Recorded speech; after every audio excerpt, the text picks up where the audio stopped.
the Oregon Black Pioneers Hidden Landmarks online exhibit. It showcases dozens of landmarks that are part of the rich Black history in Portland.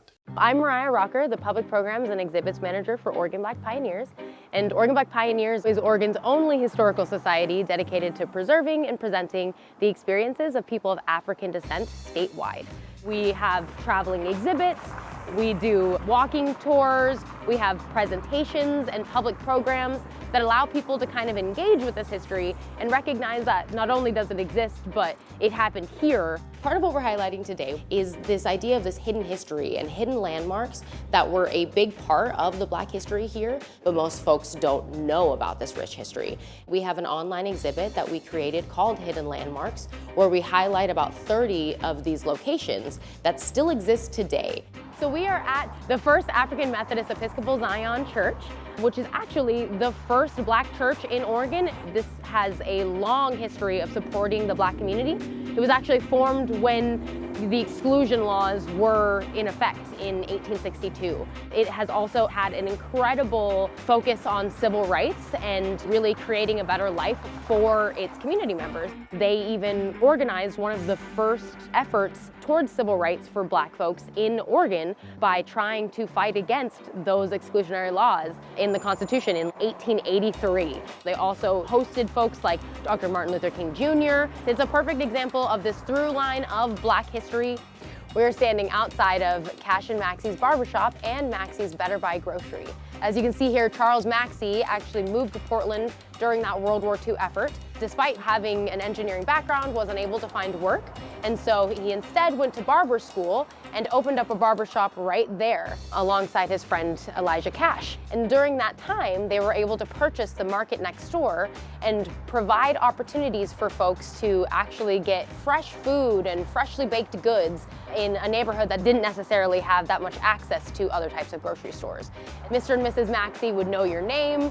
You know, they had all the fun candies set up in display for kids to, buy for a penny or so, and it really just was a community mainstay for sure. This was once formerly the Dude Ranch, the pleasure spot of the West. It was really one of Portland's premier jazz restaurants in the 1940s. During the 1940s with World War II, there was kind of an influx of Black people to the Portland area specifically to work in the shipyards and just help with the World War II industry. And so as a result of that influx, those newcomers brought their love of jazz and really helped to foster a musical community. There were institutions like this, like the Dude Ranch, that were known for the music that would be pumping out of here every night, for the incredible acts that they could bring, like Thelonious Monk or Nat King Cole, and also Louis Armstrong. There are lots of really big names that made their way here to Portland, despite the fact that there's kind of this idea that there isn't very much Black history here. There has been a thriving Black community for decades. Today, there are hundreds of different locations within the Albina neighborhood that has been the historically Black neighborhood of Portland that we can point to that have this rich history, but a lot of those places have been erased through a variety of methods, including natural disasters, displacement as a result of urban renewal. Not all of these incredible spaces still exist, but this is one of the examples where not only is it still standing, but the current property owners are really thoughtful about stewarding this history